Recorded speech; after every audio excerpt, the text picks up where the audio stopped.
Nada... Ahí está, muchas gracias. Nada creativo está por dentro de la estructura.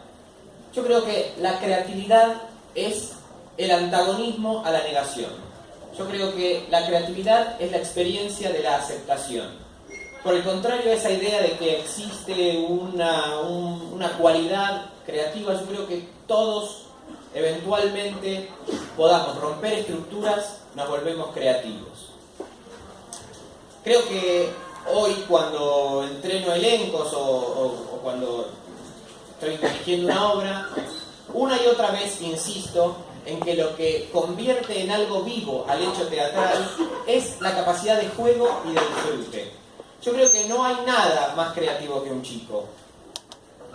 Volver a esa capacidad, volver a la noción de juego, creo que es lo que garantiza esa cuestión, ese ejercicio de la creatividad. Yo creo que el niño lo primero que hace es aceptar los elementos que tiene, que de por sí son casi siempre escasos, y en base a eso construye un mundo.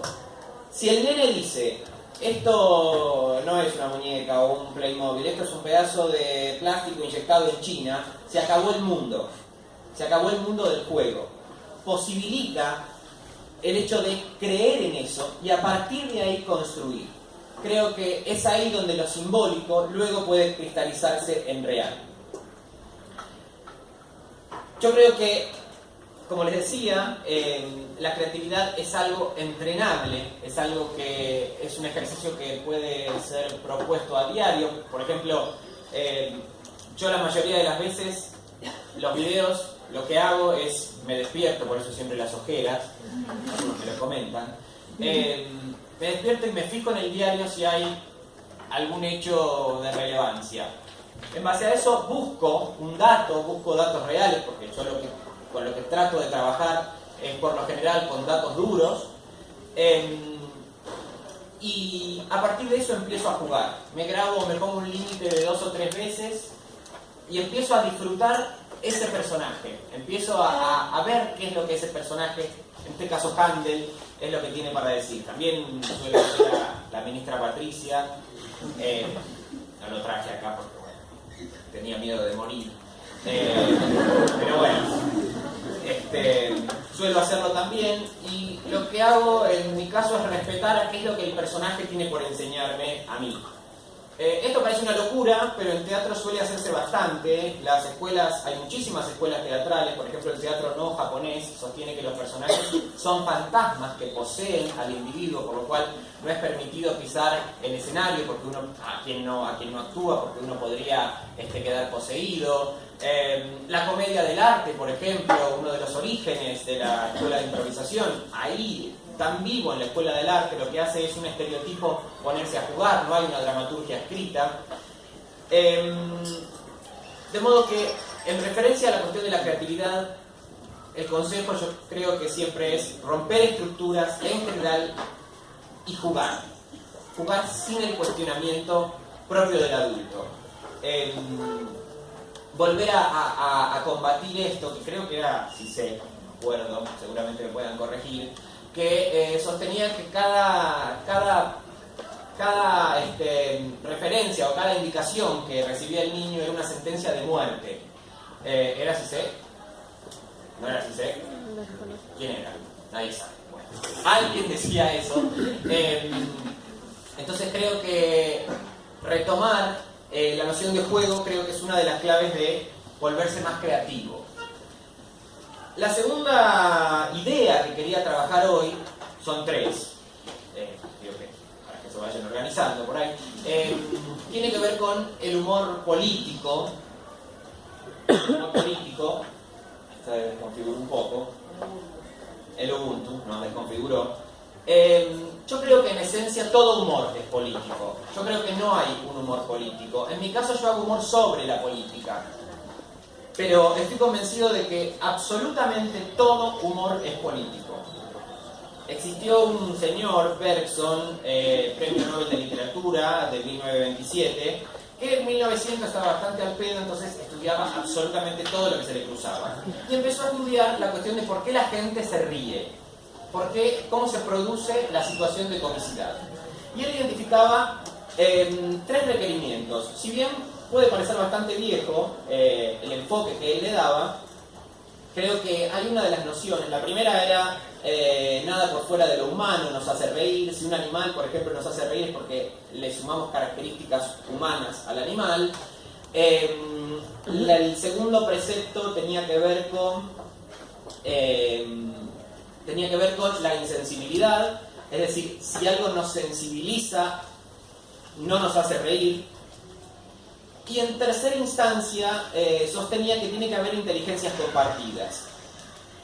Y este precepto puntual es el que yo creo que constituye el núcleo de por qué todo humor es político. Todo humor es político porque cuando un humorista va a producir un chiste, necesariamente entra una inteligencia compartida con ese público que en sí lo que tiene es un dispositivo de poder en su cabeza. De modo que para que se produzca el chiste, a lo que se está apelando es al discurso de poder que esa persona tiene en la cabeza. De modo que no existe un humor por fuera de lo político, porque para que haya asociación, es decir, para que haya comicidad, necesariamente hay que apelar a ese núcleo, a ese dispositivo de poder que esa persona tiene en la cabeza. Muchas veces me ha pasado que venían quizás a ofrecerme algún trabajo o a tratar de, por ejemplo, lo que indica muchos instagramers en sus videos, no muchas veces, me pasó 2 o 3, y yo lo que les preguntaba al principio era qué es lo que les molesta a ellos, de qué se quieren reír y por qué se quieren reír. Y por lo general, las respuestas siempre eran nefastas a tal punto de que no teníamos un lenguaje compartido, de que no había una posibilidad de trabajo, porque en ese humor, supuestamente ese humor que no molesta a nadie, ese humor de observación tan propio del stand-up, lo que hace no es más que reproducir el sistema de poder. No tanto por omisión, porque no tenemos que pensar que la única función del humor tiene que ser salir a denunciar, sino por el hecho de que para que se produzca eso tenemos que legitimar lo que esa persona tiene en la cabeza. Por ejemplo, cuando venía para acá pensaba en algún ejemplo. ¿Han visto el comercial de la pareja de Galicia? Bueno, la pareja de Galicia no están haciendo un humor sobre política, pero en esencia, todos los preceptos que se manejan en esa pareja son políticos. Por ejemplo, se me ocurrió algún par. Primero, la heteronormatividad. No es anecdótico que hayan elegido a un varón y a una mujer. Segundo, el hiperconsumo. Tercero, la mujer como una loca de las compras. Ella parece una tarada que gasta más de lo que tiene, entra en un frenesí, en un shopping en donde no se puede creer, no puede creer todo lo que ve. Él como un macho proveedor que la sufre a ella. Después fueron avanzando las temporadas, se ve que era un éxito, a la gente le gustaba mucho. Entonces ya ellos tienen un hijo, el hijo aparece como una cosa que está ahí a la que le compran ropa y nada más. Por lo menos si ella hubiese parido una tarjeta, hubiese sentido. El precepto de la mantención de la pareja por sobre el odio, que se tienen, se detestan y siguen estando juntos. Y la necesidad de pedirle autorización o de escaparse de él todo el tiempo, de ella escapándose de él para comprar. Digo, si bien ellos no están hablando sobre política y no se meten con nadie, se están metiendo con todos nosotros. En tanto, lo que están haciendo, lo que quieren producir, es que el tipo que está viendo que hija de puta es lo mismo que me hace boli y le dan a la puta que te pone. Es eso lo que quieren producir, no hay más que eso. De modo que considero que absolutamente todo humor es político. Una nota al pie, creo que el stand-up es la muerte de la teatralidad. La mayoría de mis amigos son stand-uperos, tengo debates en la radio a diario con ellos. Yo creo que la lógica teatral, el teatro existe prácticamente desde que existe la humanidad. Ha existido en múltiples formas y lo que ha hecho es sobrevivir a todos los discursos y a los paradigmas imperantes. Ha habido teatro con el feudalismo, con la nobleza, en el Estado, porque nunca se casó con esa lógica. El estándar en sí lo que tiene es una razón teleológica, de fines y medios. El stand-up, el que se para a hablar, lo que hace es buscar producir una risa. Todo lo que queda por fuera de la risa es limpiado. El raciocinio teleológico es la razón propia del Estado, la de fines y medios. Justamente el teatro está inscrito en el fenómeno de la religación, es decir, de un encuentro diferente en donde la persona le puede entrar por donde le entre. Es en ese sentido muchísimo más democrático, porque no hay un efecto, no hay una transmisión, no hay justamente una finalidad última. Yo he visto grandes obras de teatro, digo obras de teatro, pero me refiero a la teatralidad en general, no es que haya que ir a ver el San Martín, bueno, no, porque ahora está cerrado, pero sí no es que haya que ir a ver una obra demasiado onerosa, pero sí en muchos hechos teatrales en donde una persona se estaba riendo a las carcajadas de algo y la del lado estaba llorando, viendo la misma cosa. Ese es el fenómeno del teatro, el fenómeno de la religación. Yo creo que en tanto y en cuanto se subsuma el teatro solamente al stand-up, el teatro en sí está condenado a morir, porque se reduce a mero entretenimiento y Netflix es muy superador en eso. La última idea tiene que ver con un concepto más quizás politológico, que tiene que ver con los aportes que la lógica, y de esto que vengo conversando al principio, la lógica de la improvisación, pueden hacer a la construcción política, a la constitución del espacio político.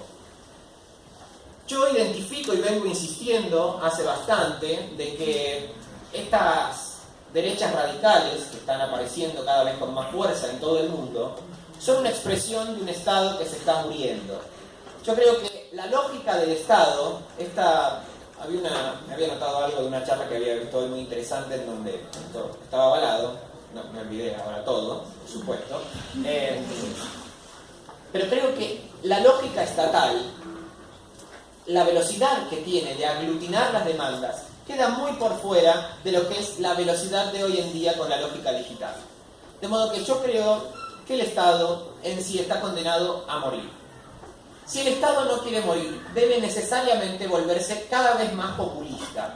Populista en el sentido de Laclau, ¿sí? Seguramente están en tema, ¿conocen el trabajo de Laclau? Sí, bien. Yo creo que la improvisación tiene 3 reglas claras, 3 principios claros que se entrenan, que son muy difíciles de entrenar justamente porque lo tenemos enquistado en nuestra ideología. Es la experiencia de la negación, esta sentencia de muerte de la que hacía referencia antes.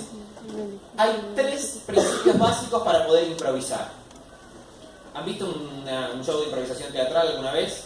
Bueno, por lo general se suben 2 personas, una hace una acción, está, batiendo un huevo, y la de al lado está construyendo una nave espacial, y necesariamente lo que tienen que hacer es hibridar esas dos propuestas, y ya sea que el combustible para esa nave es en base a huevos batidos, o que van a probar si el merengue puede hacerse en Marte, o lo que fuere. El punto es que esas 2 propuestas, esas 2 realidades, en principio antagónicas, puedan resignificarse en una nueva propuesta. Las 3 reglas básicas de la improvisación son escuchar, aceptar y resignificar. Yo creo que si los estados no son cada vez más populistas, es decir, aprenden a escuchar la demanda canalizada por fuera del sistema institucional, la aceptan, como fue por ejemplo el movimiento piquetero en los orígenes del 2001, 2002, 2003, y la resignifican en el caso del kirchnerismo con el significante vacío de derechos humanos, si eso no acontece, los estados están condenados a morir. Los estados necesariamente tienen que volverse más populistas. Bien, eso ha sido todo.